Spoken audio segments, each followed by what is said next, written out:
Hello, ladies and gents, boys and girls, people of all ages, sexualities, and identities, and welcome back to another Doctor Who review. And today's Doctor Who review is none other than The Vengeance of Morbius. So, what is The Vengeance of Morbius about? Well, let's just quickly get you up to speed.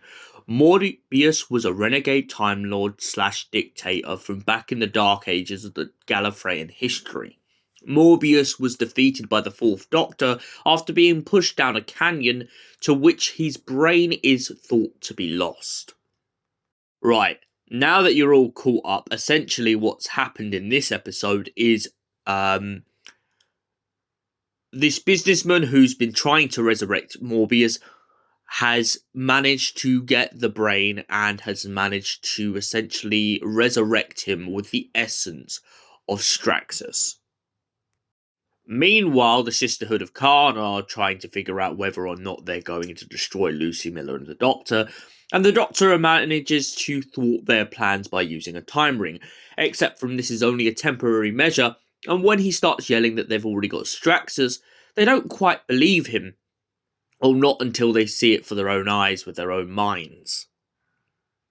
However, when Lucie and the Doctor eventually turn up to hunt down Morbius after some intermission between them and the Time Lords about the laws of time itself, the Doctor basically says, "I'm a bad boy," and basically goes off with Lucie in a TARDIS, and the pair of them go looking for Morbius. However, it's too late. Morbius has succeeded. He's used a stellar manipulator to essentially shift time to his will and conquered most of the universe. With the Sisterhood of Khan underneath his iron fist and the rest of the galaxy trembling at his will, Morbius has allowed himself to essentially be the tyrant of the stars. Now, the Doctor, of course, has a plan to reverse the effects, but to do so, he must get close enough to Morbius. So he goes down to Straxus and asks why Morbius has kept him alive, and Straxus explains that due to the stellar manipulator, he needs his genetic code to essentially resurrect himself. As they're both Time Lords, it makes it much easier for Morbius to do this.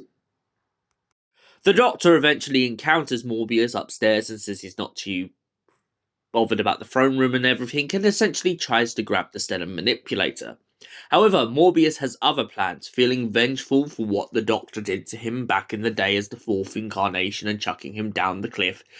Morbius decides that the only way that he's going out is with a fight. And so the Doctor and Morbius both go tumbling off a balcony. It's thought that the Doctor is dead. They never really check, and Lucie Miller is left with a contemplation argument between her and Straxus and a bunch of other Time Lords when the timeline fixes itself. Lucie begins to bark on at them about that she doesn't want her mind wiped, she's not going to agree to a mind wipe, and essentially she wants to be able to keep her memories and her whole identity. However, even though in the end it seems like it all works out roughly for Lucie, but sadly not so much for the Doctor, Lucie goes back to her life, only to discover that the headhunter has turned up on her doorstep, and now her new adventure begins. But the question is the Doctor dead?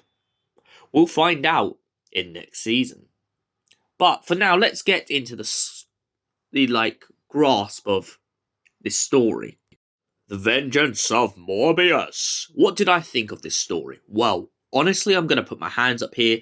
If anyone out there has listened to my audio, Ragnarok, I was heavily inspired by this story, which I remember listening to a very long time ago. I feel like Morbius is such a complicated and complex character that it's so interesting finding out all the different ways he comes back. It's never just plain and simple that he just resurrects himself. I mean, the one key point that the Eighth Doctor points out in this is the fact that Morbius was kind of putting Frankenstein to shame, as he was a bit of patched up parts in the brain of Morbius. However, in this, it feels more like Morbius has come back as a full human being. And although this is a nice and great change, I do kind of miss that unique and colourful voice.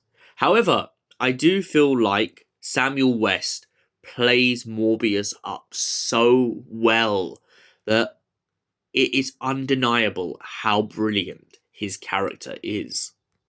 And for that reason, I give The Vengeance of Morbius a solid 10 out of 10. The stakes were so high in this season that I feel like this well paid off. Thank you for watching, and we'll see you in the next Doctor Who review. Until then, stay beautiful, stay queer, and absolutely love yourself, you beautiful people.